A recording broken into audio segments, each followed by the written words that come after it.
abantu b'Imana ariko nawe tugarutse kuri icyo ngicyo tuve ku bantu basebanya hari aho nigeze nkukubona uvuga uti hari abo nabonye ikuzimu koko habaho ikuzimu habaho kuko mu mwaka w'ibihumbi 2000 nigeze kugira iyerekwa ry'ikuzimu mpishurwa imigambi ya Satani mpishurwa imigambi y'abadayimoni b'ikuzimu nubwo uyu munsi atari byo nanagambire kuza kuvugaho twagira ngo tukaviho tukajya ariko y'abanyamakuru gafite dokima aje kumusaba akazi atangira akajya muhera ku nkweto akamugeza ku mutwe akumva nta kazi keza yamuha ariko ndajya nkubwire ngo no kuri ni wubaha Imana akazi keza urakabona ni wubaha Imana Uwiteka agiye gufata abo bamana bahagarara amasosiyete n'ingane barwaha akazi utabinginze kubera ubwiza bw'Imana kotalaba ya shando ya sika ya sobre abantu bambara marineti abanejeje neza haleluya Imana irabibutse Imana irabarwaniriye kotalaba shando ya sika ya sobre pere wirishego abagore bambara marineti bakanezerwa cyane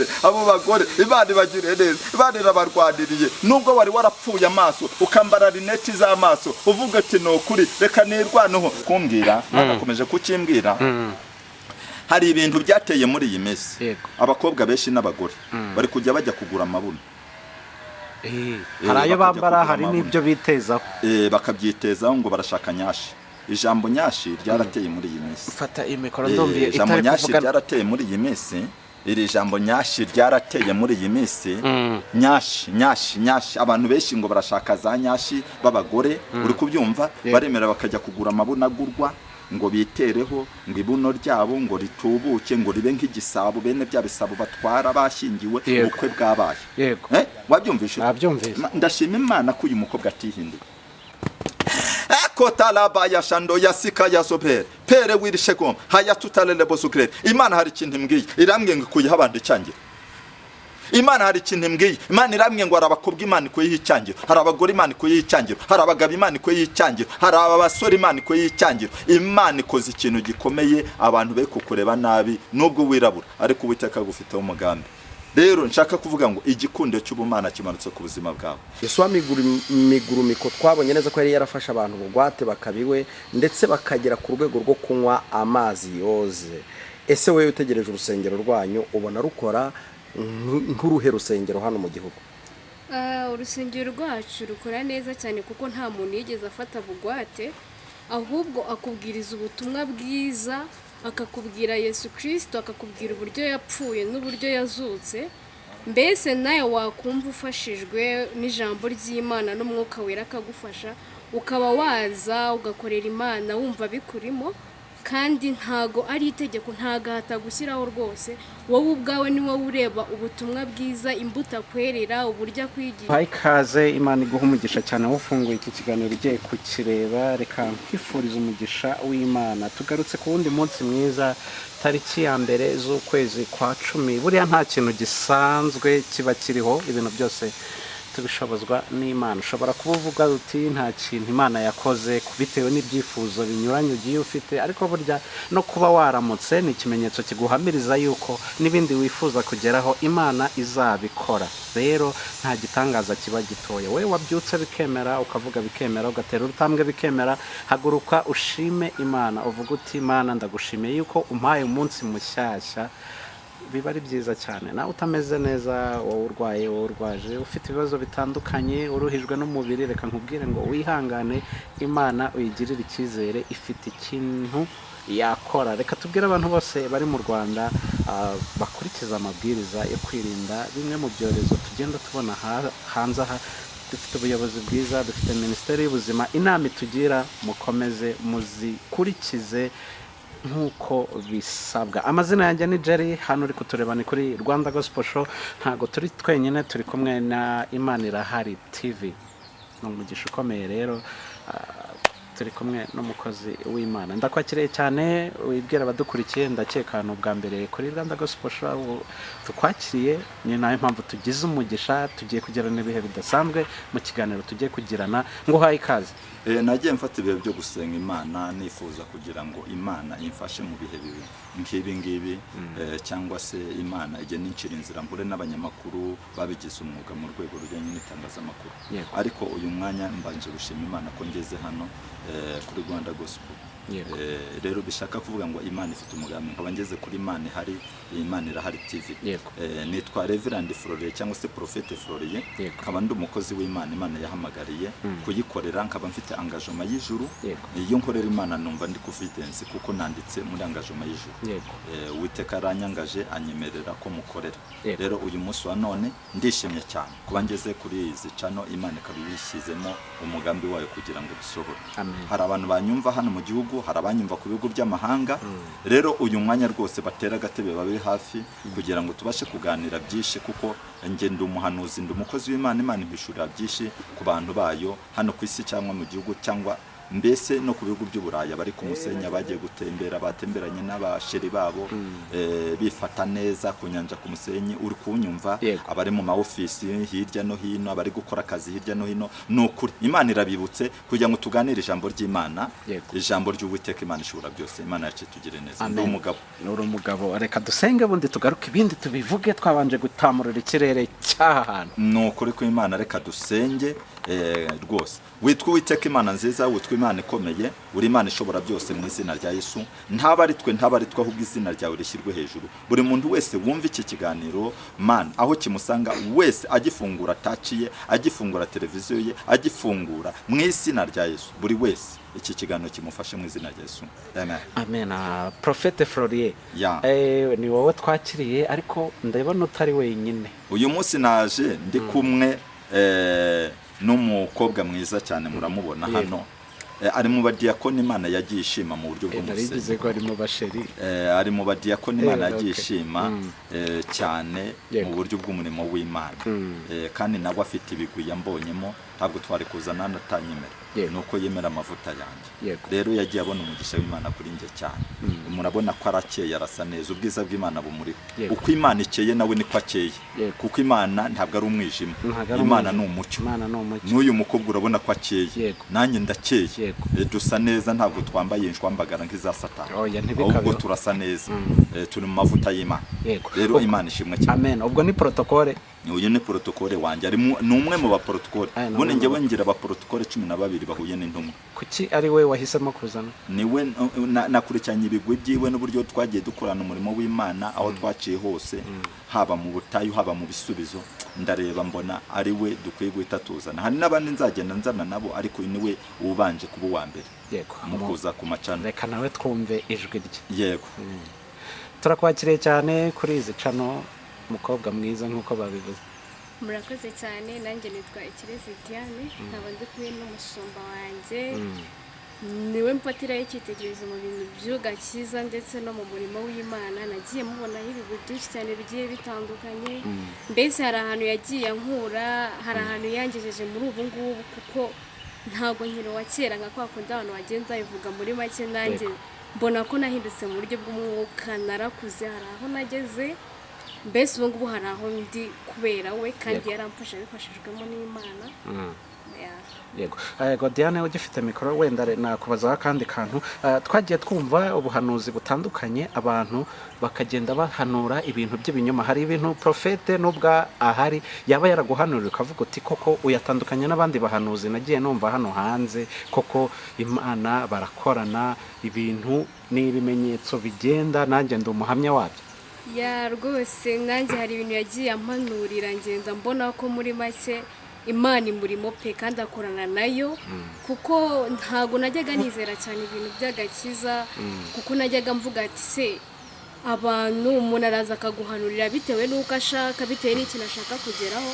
Ariko we muri make yarampanuriye, aranyigisha, amfasha no mu rugendo rw'agakiza. Ubu ngubu nanjye nkaba ndi umudiyakoni, nkaba ndi muri protokole, kandi nkaba mbona ko hari ahantu ndi, mbese hari ahantu ndi mu buryo bw'umwuka, hari ahantu navuye kandi hari n'aho ndi, atari ukwenda yaje hari icyo nshakaho, cyangwa se bino by'abahanuzi b'iki gihe umuntu aza akaguhanurira bitewe n'ikintu ashaka kugeraho, ashaka ifaranga. Twagiye twumva abantu bose bavuga ati tanga ya nguhanurire, tanga iki nkubwire. Yego. Abantu baraza bakaguhanurira bagira ngo bahe amafaranga, cyangwa se special nkatwe abakobwa, urubyiruko, akaguhanurira ashaka ngo mwe mwaryamana, we byagenda ukundi. We yabikoze mbese n'imbaraga z'Imana zibimufashishije, zibimukoresheje nanjye ubu ngubu mbona ko hari urugero maze kugeraho. yego urakoze cyane Kirezi Diane. Twigarukire kuri profete cyangwa se reveranti. Ukivuga kuri ibyo bintu by'imbaraga z'Imana, buriya ubuhamya nibwo bwa mbere, kandi ubuhamya utitangiye nibwo bwumvikana kurusha ubwo bwitangiye, kuko Yesu yaravuze ngo muzabamenyera ku mbuto. Ntabwo ari bo bazibona, ahubwo zibonwa n'abandi. Ndagaruka kuri aka kantu, ngize amahirwe yo kukwakira kuri iyi cano.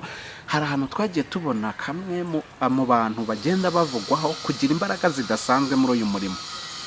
Icyo kintu kivugaho iki? Mbese urabona ubundi iyo abantu ari abakene mu buzima barwanya abandi. Ni ukuvuga mu yandi magambo, umuntu wese ufite icyo akurusha, wowe iyo umurebye ukabona revo y'utayigeraho, umurwanya mu buryo bwose buri strategy ya Satani, ariko ushaka kurwanya ikimurimo kugira ngo kiveho cyangwa kijye hasi. Ariko ndagira ngo mbwire abantu yuko Imana ifata Kahini kamugira igicamuke, ikamugira inzererezi.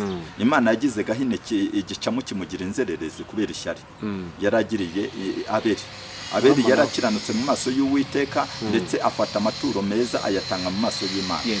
Ariko Kahini ababazwa nuko Abeli yitwaye neza mu maso y'Uwiteka. Imana ishima Abeli, ariko amaturo ya Gahini irayagaya. Hanyuma Abeli aterwa n'umwuka w'urwango wo kujya kwica Gahini, amwicira ku musozi ahantu mu butayu. Burya Abeli yaragiye gusenga, Abeli yaragiye kwihererana n'Imana.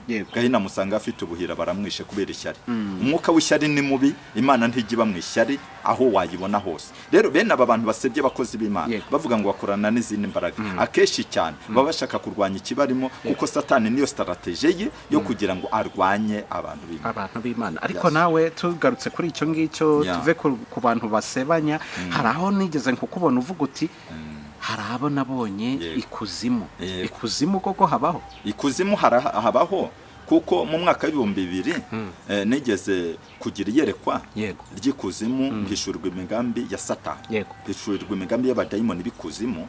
Nubwo uyu munsi atari byo nari nagambiriye kuza kuvugaho, twagira ngo tukaviho tukagera, ariko y'abanyamakuru kenshi mbagezeho mukunda kumbaza kuri content nkayikoraho gake ntambuka, kugira ngo abantu dukoreho twitambukira n'ubundi kuko n'ubundi abantu buhamya bwanjye barabwumvishe bihagije ku macana atandukanye, kuri N kuva kuri Safiro TV narabivuze. Rero bishaka kuvuga ngo uyu munsi wa none rero ndashaka kugira ngo tuze kuganira ku by'Imana yari yampaye kuri uyu munsi. Ariko ubwo warombaje kuri icyo nacyo, ndagira ngo ubwire ngo abadayimoni, ubundi navuze ku badayimoni babiri. Mvuga ku mudayimoni witwa Mudindiza, mvuga no ku mudayimoni witwa Bwenge bw'isi. Abo badayimoni uko ari babiriho kurwanya isi kugira ngo bayinanize, bakuru abantu bose mu byizero, babashyira mu makabari no mu mahoteli, kubyina no kwibenura.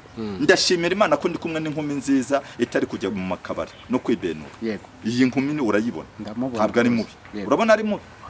Rero bishaka kuvuga ngo hari abakobwa bamaze kwiyandarika ndetse biyica nabi, ariko uyu nguyu aracyameze nk'isugi. Mbese ategereje umuntu uzamutetesha. Si njyewe, nubwo ndi umushumba we, ndi kumusengera musabira fiyanse mwiza umunejeje. Nava mu bihugu by'amahanga kurira indege akaza kumureba, azaza murebe. Niba ari hano mu gihugu cy'u Rwanda akaba ari ahantu hari, azaza murebe, kuko agasuzuguro k'abadayimoni ngende kukarwanya. Ejo bundi umuntu w'umuhungu yarampamagaye yiyoberanye, arambwira ngo njyewe ngo ningende mubere ngo umugore. Ari umuntu w'umuhungu ukuze, ashaka ngo njyewe ngo mbumutinganye we, ngo ampe miliyoni 8 ngo nzisinyire ndekivuga butumwa rya pastorale hano mu Rwanda, hano mu gihugu. Umuntu arampamagara kuri telefone, nagize nifuhe nimero ye mpita ndayisiba. Ndavuga ngo ubu butinganye simbushaka. Wabyumvise? Ndavuga ngo njyewe ndi umukozi w'Imana, ibihe byose ndi gucamo n'ubwo ndi guca mu butayu bukomeye. Yancyuriye ijambo rikomeye, aravuga ngo abapasiteri ngo tuzajya ducukura imisingi y'abaturage, ngo hanyuma dufate amapiki ngo ntituzongera kuvuga gukomera kw'Imana. Yashakaga kukwereka ko waza ukamubera umugore uri umutinganyi, bakajya ndongora mu kibuno. Uri kubyumva? Akaguha amafaranga, ngo akampa amafaranga miliyoni 8 z'amanyarwanda. Nina mperutse no gukora ikiganiro gikomeye cy'umurengwe n'ikintu bitakwibagirwa kw'abantu. Imana irababaye mu ijuru, ifite agahinda.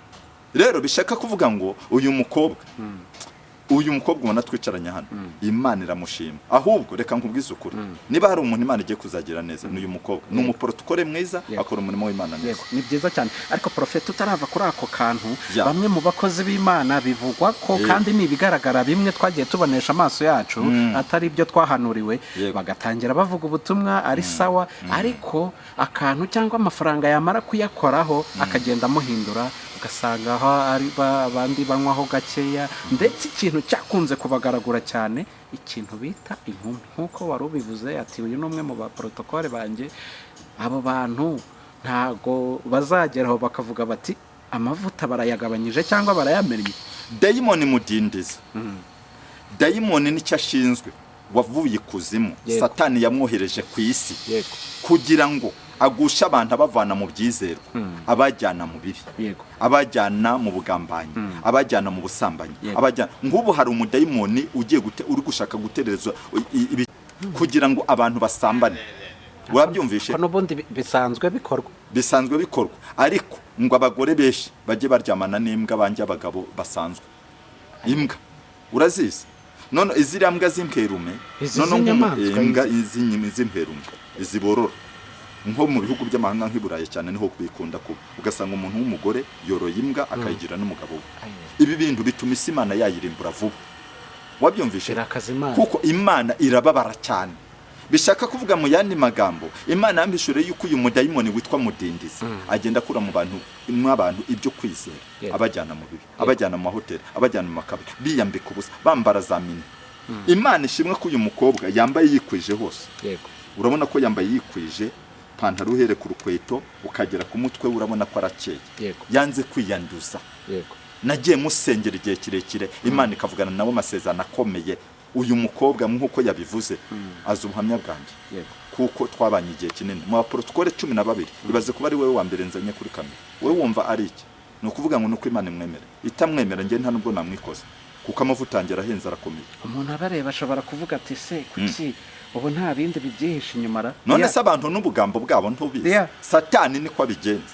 Ubundi ni ukuvuga ngo ubu ngubu hari abantu bagira ishyari, bakavuga bati kuki yajyanye, ati mushumba yajyanye n'uriya niwe yahisemo. Ariko be kugira ibintu byinshi, niwe Imana yatoranyije mu gihe gisa n'iki, n'ejo nzajyana n'undi, n'ejo nzajyana n'undi. Be kugira ishyari, ishyari ni ribi, ntabwo ari ryiza. Imana yacu tugire neza. Ariko yenda tutaragera kure cyane, hari ikintu abantu bakunze kugarukaho mu biganiro twagiye dukorana, bikabagora cyane kubisobanukirwa. Ndagira ngo yenda tubanze tugahereho tutaragera kure, ariko abantu ntibaze kugira ngo turatandukiriye. Bakunze kuvuga cyane ku mpeta wambaye. Uyu munsi uravuga ko uri umupastori, uri umupapa, nibyo, ariko bakabona iyo mpeta. Iyo mpeta ishatse gusobanura iki? Yego, iyi mpeta rero nge nayiguze 1000 cyanjye cy'amanyarwanda, nyigurira hano mu Gakinjiro nigendera bisanzwe. Iyi mpeta ni impeta z'umurimbo zisanzwe nk'izindi zose. Hari n'uwankoresheje ikiganiro ubushize arambaza tese iby'impeta ko abantu babivugaho niki. Ndangije namubwira ati ngewe ndi umusitari wa Yesu, kandi umusitari wa Yesu uri kubyumva, Yesu niwe musitari wa mbere twemera ku isi cyangwa mu gihugu ndetse no mu ijuru, no umusitari urenze n'abamarayika bose. Bishaka kuvuga ngo ngewe nkorera ijuru, ndi mu butatu butagatifu, Imana Data wa twese, Imana Mwana, Imana Mwuka Wera. Icya kabiri, ibintu kesha abantu bagenda bavuga na Yesu bamuvuzeho byinshi, baramurwanya. Niba ndi gukora umurimo w'Imana hano ku isi, abantu bagenda bazana content. Hari n'uwazanye ibibazo ku marineti na nambaye ubwayo, amarineti niguriye atarayanguriye, ngo nambaye rineti ngo nacumuye. Abantu nibagarukiraho rwose, ntabwo abari byiza. Amarineti n'undi wese yayambara. Uyu munsi urashima protokole wawe ko yambaye neza kandi yambaye yikwije, kandi ukavuga ko ari umukobwa. Wowe kubera icyo utikwije ngo ushyiremo n'impeta ya mariage? Impeta ya mariage ngereka nkubwiza ukuri, sibyo? Yaba impeta ya mariage cyangwa ikingendo umugabo n'ubundi singireke. Icya kabiri, nambaye impeta yanjye nk'umurimo narayiguriye, nyigura 1000 cyanjye, niyo mbishaka na kukiriya n'ibirayi. Hari n'uwambaje ati iyo mpeta ntiyabituruka muri Reminante, arabimbaza, ariko ambajije ndamubwira ati impeta za Reminante bazitangira ibitambo, bakazitangira abantu bakabatanga kwa Satani, bakajyana amasezerano na Satani. Ngewe iyi mpeta nayiguze 1000 nigendera no mu Gakinjiro. nageze nubwo bavuga ati niba ari n'ibibazo bafite nzanagera igihe nyiyambure nanayikuremo, ariko ubundi iyi mpeta nta kitwaye, abantu be kubitindaho nta kibazo rwose. hari impeta ngo zijya zivugwaho impeta ndetse n'isaha ziba zirimo izindi mbaraga ku buryo wakora n'umuntu ukamukoraho cyangwa ugatunga ikiganza bagahita bagwa. Nabonye bahagurukira uwo bita Apotre Mignone, reka bari we mvugaho. Apotre Mignone baramuhagurukira ngo yacishije imbaraga ngo zigusha abantu ngo zikabahirika mu rusengero ngo zirase imbaraga z'Imana. N'ubukene buba bwateye abantu mbigarukeho. Iyo abantu bari kubona umuntu afite icyo abarusha batangira kumwandukira bakamuvuga ibibi byinshi. Ndavuga ku ijambo riri muri Matayo ibice 5:11, namwe muzanezerwa ubwo bazabatuka bakabarwanya babahotera babaziza izina ry'Uwiteka, muzishime munezerwe kuko ingorano zanyu ari nyinshi mu gihugu cyo mu ijuru. Buri muntu wese ashaka ikintu cyose yashamikira kugira ngo arwanye umuntu w'Imana niba bishoboka. Mu biganiro twagiye tugirana abantu bakurikiye bakavuga uri gusobanura ukuntu wabaye ikuzimu. Uyu munsi wa none hari abagiye bandika bakavuga ati ariko n'ubundi tubona asa n'ukibayo, ariko turashima Imana ko uyu munsi wazanye protokole wawe, ni nawe turi buze kubaza amakuru meza cyane adusobanurire. Protokole iyo witegereje ukareba imikorere ya Reverandi ubona mu by'ukuri atagikorana n'imyuka mibi. Nanjye nka protokole rumva tubana mu buzima bwacu bwanjye bwa buri munsi, ngenda mubona akorera Imana ntabyo mubonaho, mbona akijijwe arakijijwe, nanjye ndabimuhamiriza ndi umugabo wo kubihana. I Burundi hari umugabo witwa Yesu Migurumiko, turabizi ko dukurikirwa n'abarundi benshi badukurikira baratwumva, njyewe nashoboye kugerayo, ni nayo mpamvu nabanje kugira ubwoba nkimara kubona yazanye protokole we Yesu Migurumiko. Abantu benshi baramuzi, ndacyari kushakisha uburyo nzakusanya inkuru ye kugira ngo ngeze ku bantu benshi. Aho Reverandi ntabwo yaba afite ibikorwa akora bitandukanye n'ibyo abandi bashumba nk'uwo Yesu Migurumiko, kuko Yesu Migurumiko twabonye neza ko yari yarafasha abantu bugwate bakabiwe ndetse bakagera ku rwego rwo kunywa amazi yoze. Ese wewe utegereje urusengero rwanyu ubona rukora nk'uruhe rusengero hano mu gihugu?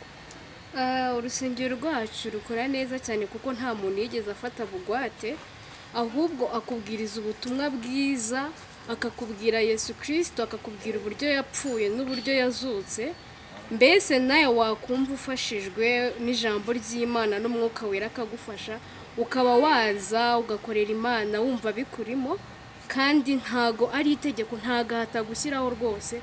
Wowe ubwawe ni wowe ureba ubutumwa bwiza, imbuto akwerera, uburyo kwigisha, mbese nawe bikagutera guhinduka ndetse no guhindukira uza ku Mwami Yesu Kristo. Yego, Prophet, umurimo w'Imana muri rusange urabona gute? Umurimo w'Imana muri iki gihe urona Satani we afite strategy yo kugira ngo insengero zose ziveho ku isi cyangwa mu gihugu, ziveho ndizongere no kubaho. N'ubu tugira ubuntu bukomeye cyane kuba Imana itugeje hano kuri amacano, tukaba turi kuvuga kumera ko Imana abantu bo ku isi yose bakaba badukurikiranye, b'Iburayi ndetse na hano mu gihugu cyose bakaba badukurikiranye. N'ubuntu Imana itugiriye. Ariko ubundi strategy ya Satani igihe kizagera ijambo ry'Imana ribingume ndetse abantu bajye baryifuza baribure kandi rihari. Bishaka kuvuga mu yandi magambo y'Imana icyo navuga ngiye nk'umushumba nk'umukozi w'Imana, abantu nibite kuri iyi minsi barimo ndetse muri ijambo ry'Imana bari hagaciro aho ribasanze, kuko keshi turabivuga gutya umuntu wese akaba amaze kurya ifiriti ye, akaba arabyutse mu buriri, akaba ari mu mashuka aryamye, yafungura taci gutya yareba muri telefone akabona uvuga butumwa rimugezeho, akagira ngo nuko bizaguma, ariko si uko bizaguma, kuko Imana ifite umugambi wo kugira ngo ubutumwa bwiza bugere ku bantu, kuko imperuka irashaka kuza. Imana iri gukora yihuta na Satani ari gukora yihuta. Buri wese ari gusiganirwa gufata ibye. Buri wese ari gusiganirwa gufata ibye. Ikindi nakongeraho imirimo ya nyuma y'umuntu wese ku isi cyangwa mu gihugu izamuhesha ingurano kuruta iya mbere. Reka mwakira tugezeho ubutumwa watuzaniye ku ijambo ry'Imana wazanye. Uyu munsi mfite ijambo Imana yampaye Yego. kugira ngo tuganireho abantu bose bantege amatwi ndetse batera agatebe bakurikirane ubutumwa bwiza bw'ijambo ry'Imana.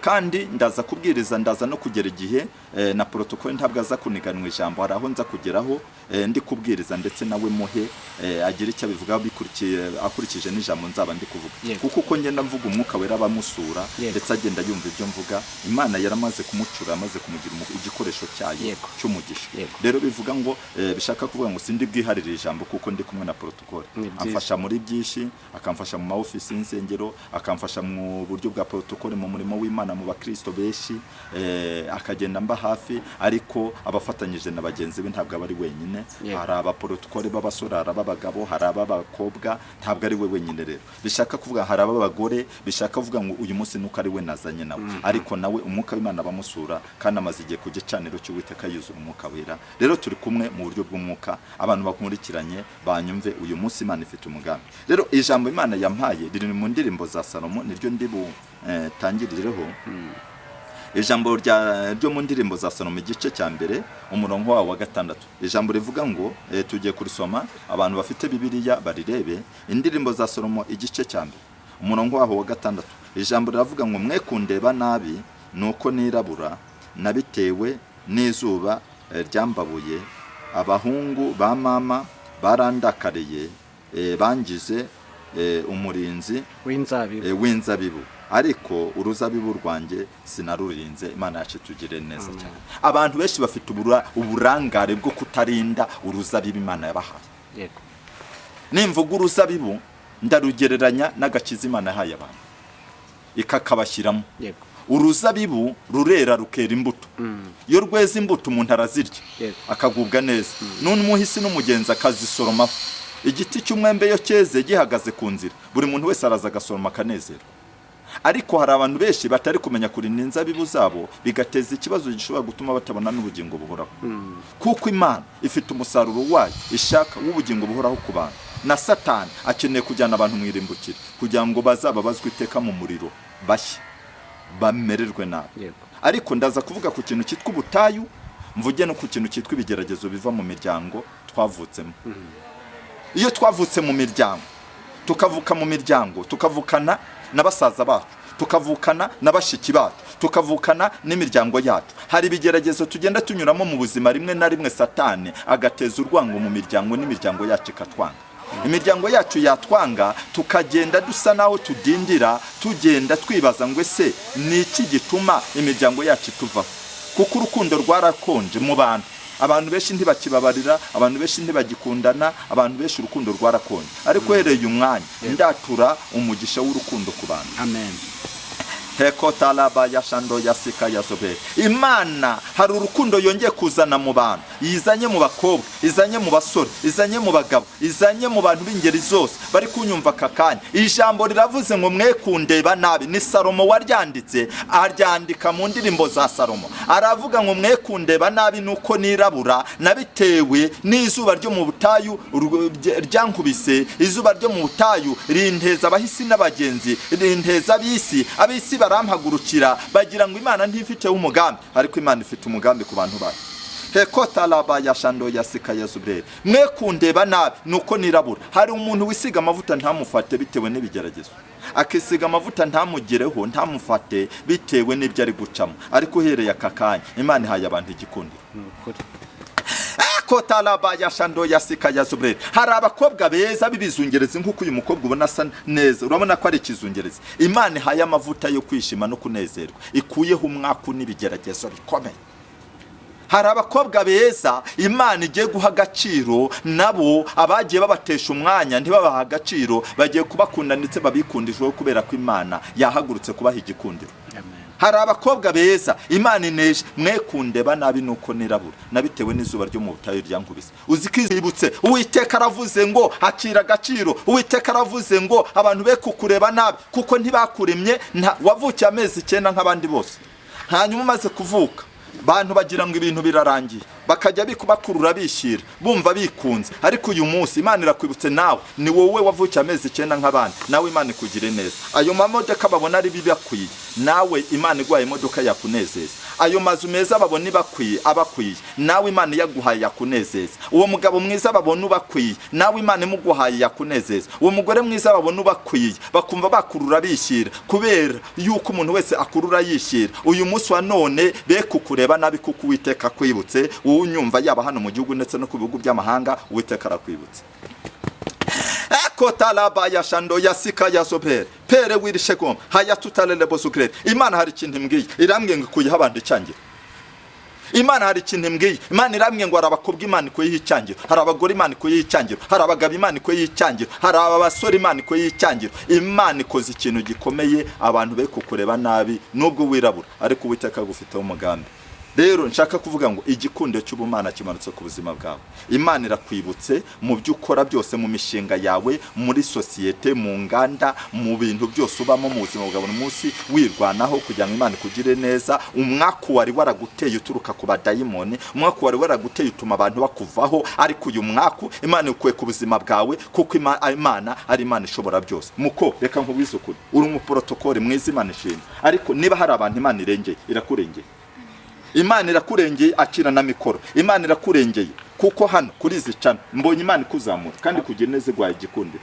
Abantu bagiye bakureba nabi bagufataho ijambo igihe kirekire bakajya bagira ngo nta byiza uzabona, nta byiza uzagera.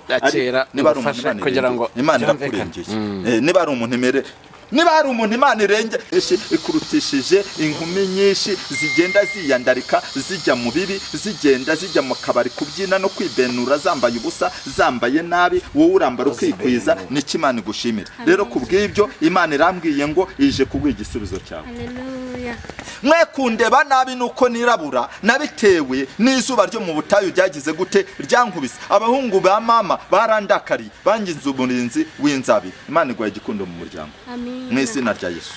Rero uko ubyumva nawe gira icyo uvuga kuko ndabona Imana iri kumwe nawe.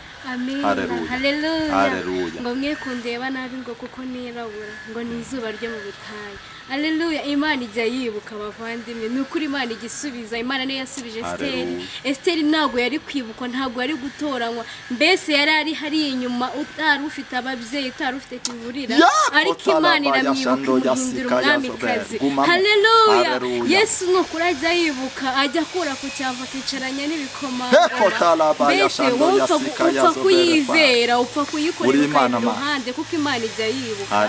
Imana igisubiza, Imana igihindura amateka. Uwari umushumba Dawidi murabizi yari umushumba, ariko Imana iramuzana imuhindura imugezi ibwami, ajya kwa Sawuli. Amina. Kubera Imana ibasha kubikora. Amina. Amen, amen. Amavuta y'Imana kubeho mu izina rya Yesu. Wamvugiye ngo amen.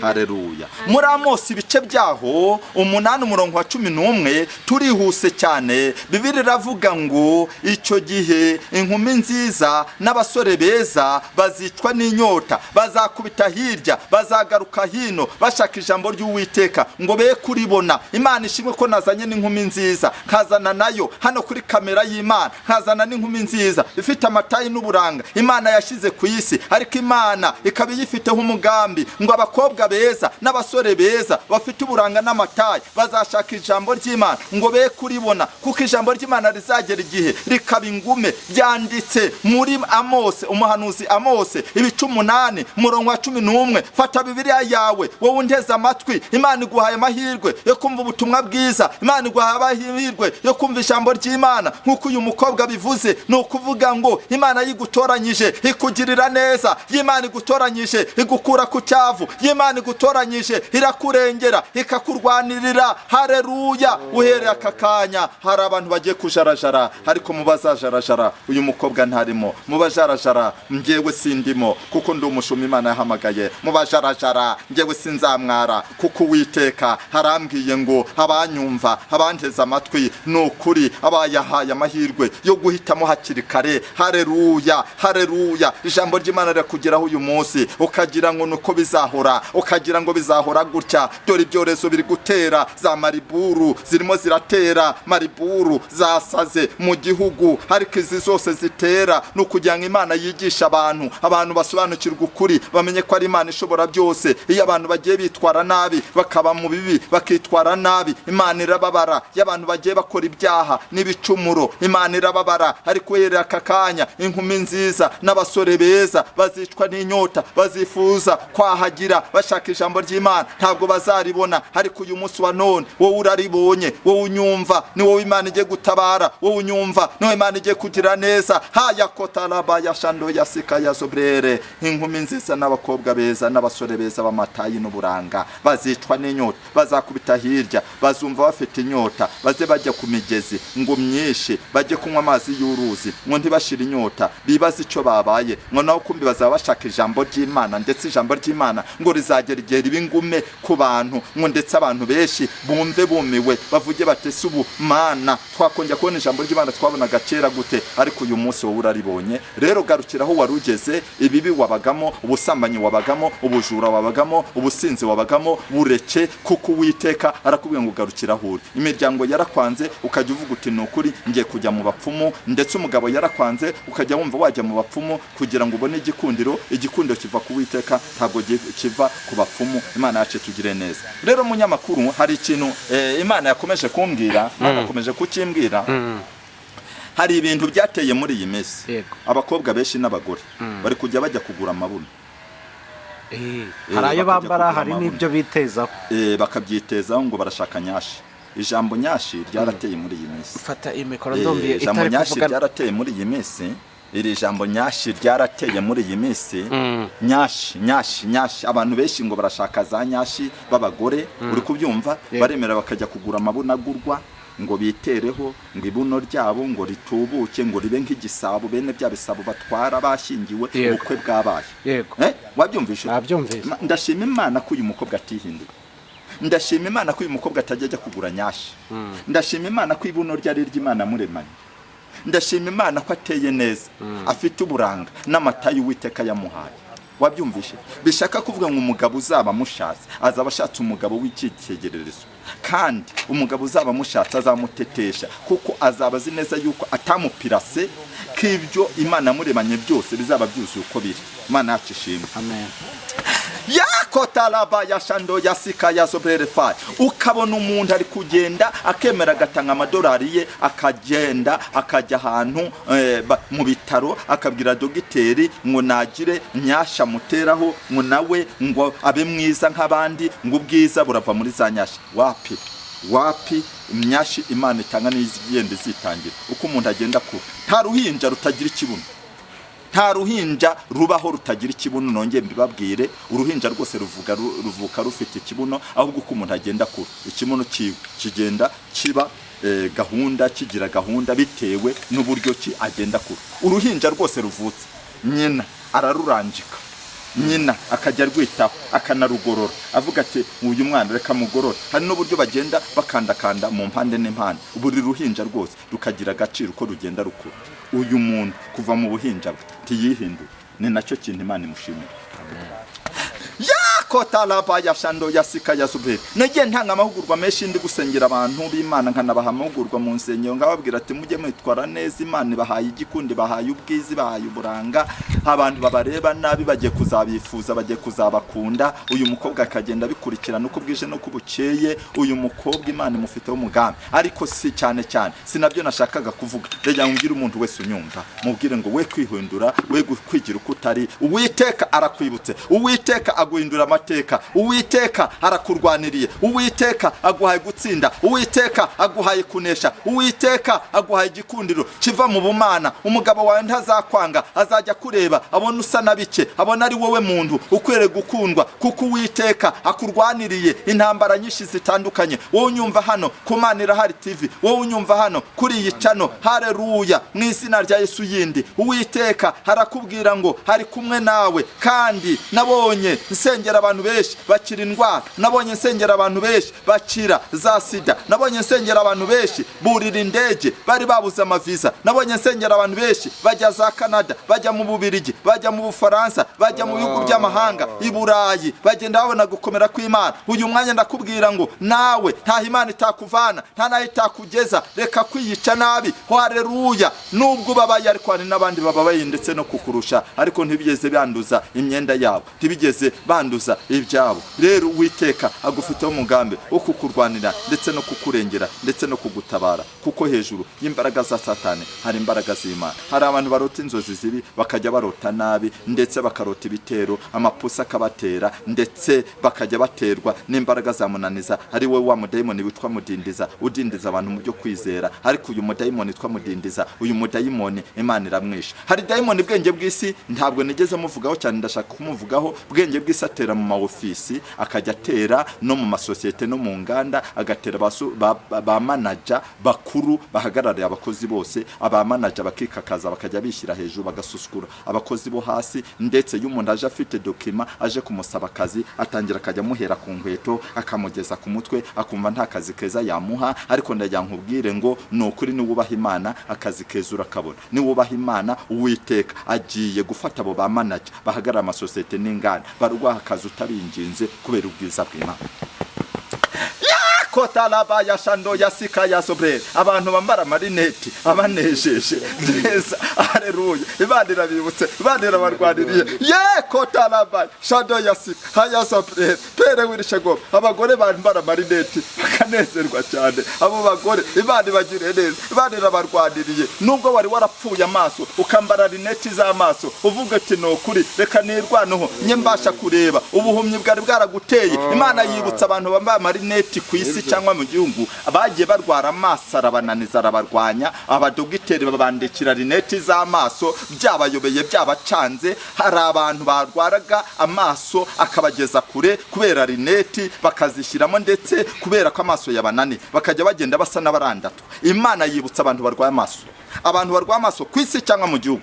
Wowe wagiye ugahura na dogiteri w'imitsi y'impanga akagupimamo amaso, Imana iramwe ngo ngusengere aka kanya. Uwiteka arakubwiye ngo be kukureba nabi, nawe si wowe wigize gutyo, ni ibitero byakurwanyije. Abarozi barakurwanyije, abantu bajya gucisha imiti mu Bamasayi bava Tanzania, babakuramo ibitero bakajya babikohereza. Amapusa arahaguruka akajya azenguruka urugo rwawe, ntumenye yuko watewe n'imyuka mibi. Amaso yawe amera nk'ari guhuma, ukajya ureba ibicezi, wambara rineti nabyo biranga. Uyu munsi gusoma byakunaniye, urajya muri ofisi, ndetse manager yaguhagarara hejuru yakubaza ibintu byo mu kazi muri ofisi aho uri, bikagucanga ntukireba neza, byakuyobi. Ndagusengeye uhera aka kanya akira kureba neza. Uhera aka kanya ubuhumyi bwari bwaraguteye, Imana ibugukuye. Uhera aka kanya Uwiteka arakwiba. Ariko ubundi niko ku bintu by'abantu barwara amaso, ndabona amaso yawe ni mazima. Ubundi wowe urabivugaho iki? Akira amaso yawe ni mazima cyangwa ko nagusengeye ubundi amaso yawe yarakize? Amaso yanjye ni mazima, ndareba neza rwose, murabona nta rinete. Data mbese Imana yakoze imirimo n'ibitangaza biri gukora. Ndi muzima rwose, ubuzima bwanjye nta ndwara namba, nta n'igicurane.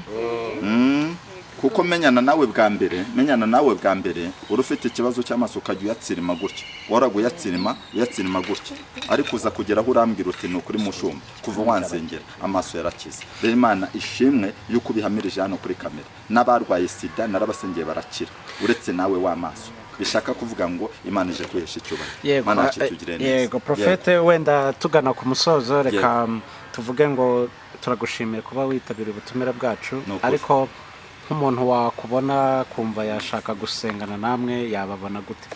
Nta kibazo. Hari abantu benshi bajya bifuza kubona nimero zanjye ngo zibafashe, nawe bifuza gushyigikira umurimo w'Imana. Abagiye bantega iminsi ngo nzamwara nzakorwa n'isoni, ariko mbonye Imana igenda yihesha icyubahiro. Ndetse muri iyi minsi ndi kujya numva nkeneye kuzagura ibyuma, nkagira studio kugira ngo ivugabutumwa rikomeze ku bantu b'Imana. Ariko ibyo byose bisaba ubufasha bw'amafaranga ndetse n'ibindi. Hari abantu bamaze kumenya gusobanukirwa amavuta y'abantu b'Imana, bakanabashyigikira. Badushyigikire, dukora ivugabutumwa ryiza, Imana izabahemba, izabagirira neza, kuko ari Imana ishobora byose. Ndavuga nimero yanjye ku bantu baba bayikeneye hirya no hino ku isi, cyangwa basha gushyigikira umurimo w'Imana. 078 3 4 9 7 9 6. 0788 ndayisubiramo 3 4 9 7 9 4 6. hari na Airtel bajya bambaza Airtel Money nayo icaho amafaranga kwisi cyangwa mu gihugu.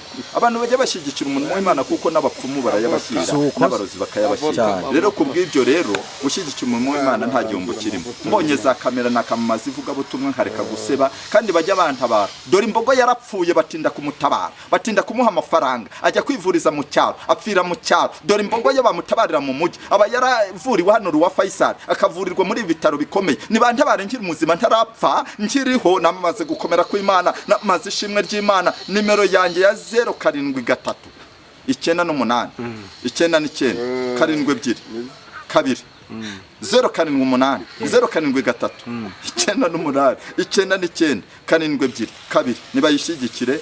Ubutaha nazanye na protocole ko nzazana n'abandi mu izina rya Yesu. Amen, amen, amen, amen. Yego, reka dusenga dusoza. Uwiteka Imana nziza, Uwiteka Imana ikomeye, fasha abantu bose banyumvishe. Ijambo ryavuze ngo hari abantu bazajarajara bikubite hirya bagaruke hino bashaka ijambo ry'Uwiteka baribure, ariko uyu munsi bararyumvishe. Ineza y'Imana nigere ku bantu banyumva, umuriro w'Imana nugere ku bantu, abantu bakira indwara, abantu bakire ibibyimba byo ku bwonko, abo bari bandikiye kujya mu bitaro bakajya kurwara, abangaba bavurwe kandi bakire. Ubwiza bw'Imana ndi bumanuke. Abantu bari bafite imyijima ibarwanya, abari barwaye kanseri y'umura nibakire mu izina rya Kristo Yesu. Abakobwa beza babuza abagabo nibabona abagabo, bari bagumiwe nibabona abagabo mu izina rya Yesu. Ndasenzuera kakanya Mana we, uyu mugore wahora uvuga ngo abana banjye bazashaka bate, bazabona abakwe gute, bazabona abasore gute, bazabona abagabo gute, mu izina rya Yesu. Ndabona uyu mugore Imana mutabaye kandi abana babonye umugisha mu izina rya Yesu. Amen, amen, amen.